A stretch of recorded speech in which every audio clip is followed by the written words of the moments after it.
So I would like to start with a warning. This will be less of a presentation and more of an invitation to engage.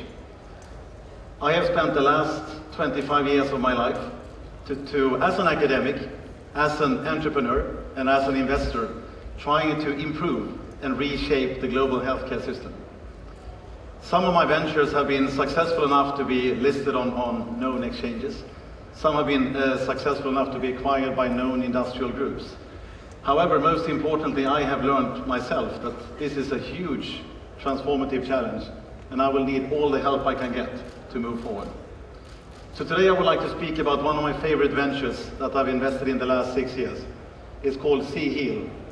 It's a Swiss Zug-based company, and what we are trying to do is to bring one transformative platform to also bring, I would say, a better healthcare system to the world. And it's really, I would say, a powerful tool if we also can strengthen it and further power it with blockchain technology, as well as, I would say, cryptocurrency usage, something we call health coin. So how does this work? Like that. So why do I care about the healthcare system? One reason is, of course, it's a $9 trillion market, growing not double-digit on a global space, but double-digit in all, you could say, growth markets. $9 trillion US. That's a quite big number. Second reason is that most people on the planet have somebody they love that actually are, affected by a chronic disease. So I think this is a tremendously important game to play. And what we today see is that this game is dominated by a couple of monopolies. We have big pharmas that are highly incentivized to delay, postpone deliberately possibly, and increase the cost of bringing new medicines to the market. So what SeaHeal would like to do is to break this pattern. There are a lot of initiatives happening around the globe now that try to take away middlemen in the chain from medicine development to end user patient value creation. And a lot of those middlemen, I would argue, do not create any value for the patients at the end.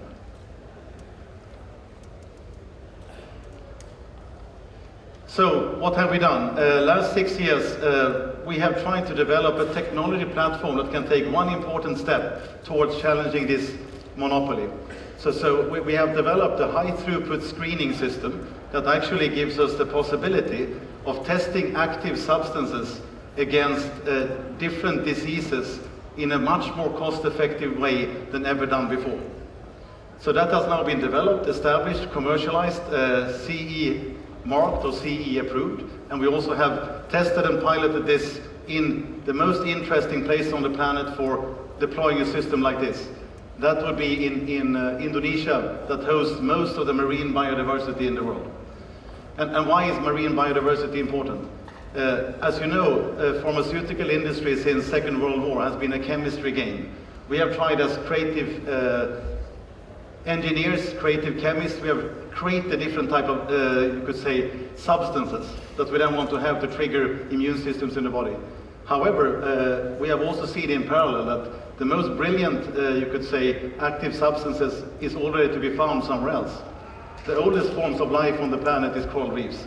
They have been living very tightly together on a very small space with very other advanced life forms fighting for their space. So they have an enormous amount of active substances, maybe the most advanced we ever can imagine. So using that as a source will definitely reduce the cost as well as the time to market for new drugs. So what do we do then? We sample we take a very careful sampling process, picking up small pieces of the reefs, and we analyze with our, you could say, proprietary technology, how these active substances perform compared to all the medicines available on the market. So that means that we early on can find interesting target drugs, candidate drugs. Those we then, analyze, you could say, from a toxic viewpoint.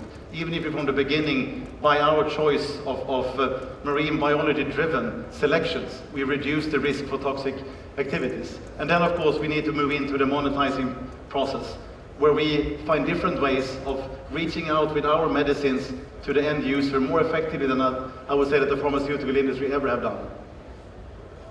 And providing, of course, patients with affordable medicines. So what is our technology? Most exciting part of it, and that's based upon 20 years of research at the Karolinska Institute that gives the Nobel Prize in Medicine. That is our cell culture media. So we can replicate the life for cells outside the body, and we can show that that can clinically be proven for 72 hours. That gives us the possibility of having diseased cells being tested with different active substances. And that has then led to our engineering work the last 6 years to develop an optimized reader and robot to make this happen in a very cost-effective way. So what do we do now? We have validated our tech platform. We now would like to increase our infrastructure so we can really start competing with the big players on the market. We of course would like to build, this is a big boys game, we want to build a competitive financing capability within the company so we can have a low cost of capital, hence we can really build a drug development capacity as big as needed by the patients. And our commercialization capacity is also at focus already now, where we could find new ways of, again, taking away all the middlemen. So we would like to page patients through different means, reaching out and buying medicines directly from the source and therapies, and then using blockchain to guarantee the quality and the validity of and efficacy of those drugs. So we already have a couple of services going on that creates cash flow for the operation. But we, of course, the big thing is then when we have our medicines ready, and when we have shown that the blockchain validation of medicine development is something that all pharmaceutical companies should do. Because now, as you might know, there's an unhealthy triangle of clinical research organizations, big pharmaceutical companies, and key opinion leading professors in the world. Because when ambiguity resides, people tend to fall in the direction which is good for all of them. So if we have a validity that could be enabled by the blockchain, we can challenge that triangle in a very good way. So we also would see that our proven concept of using the blockchain to do that can then spill over. So all pharmaceutical companies demanded by the patient groups will have to use that and give all of us an insight on the real efficacy of drugs and the real risks of the drugs. So we are not a beautiful, but a great team. So we have experts in both, medicine development, and we have experts, of course, in the medical engineering side and the commercialization side. And we have added a lot of competence now to better understand how the blockchain technology could be enabled, and also how we can use different type of cryptocurrency-related approaches to finance this big venture. And we have some labs here and there. In Stockholm was where it all began, at Karolinska Institute. We have developed now, 4 years back, we built a lab down in Ambon, Indonesia. And we are just about to start off a new biomedical center in Pototano, which is the most interesting place, I think, on the planet when it comes to marine biodiversity. And we have the full utilization rights for 18,000 hectares of marine fantastic resources. And we have our headquarters in Zug. So we have started our pre-sale. We have 10 million already secured. We have 40 more millions that we will be looking for in this ICO that starts in November. Here's a little bit about our thinking, but this is also now presently being shaped together with all the private sales interested investors coming in.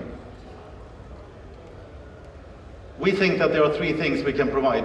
We do believe in the long run that the health coins we have launched could actually be something you can use to buy your own medicines and therapies from our licensed therapeutic centers. We also believe that we will, of course, give this validation of patient response blockchain technology that the pharmaceutical industry will have to move into if we succeed in this in a good way. And we will also allow everybody holding the health coins. They will get a discount on our future, you could say, new emissions, as well as our upcoming IPO. We plan an IPO in Switzerland in 2020. So we have been in media, a lot of it in Asian media. I don't think you know all of these papers particularly much, I would guess. And that's more or less what I would like to say. We have a booth downstairs in the dungeons. You find SeaHeal somewhere there. I think you can find, I think we have some sea sound in the background, so you can go for the sea sound at least. And you see people with these t-shirts running around, SeaHeal people. So I really would like to engage as many of you, as, of course, investors, but also as partners. This journey is not easy. It's a super complicated, big challenge. But around the corner is a $9 trillion market, and even more importantly, it's a possibility of make the life of patients better. So thanks a lot for your attention. I will not steal more of your time. So thank you. Dr. Niclas Adler.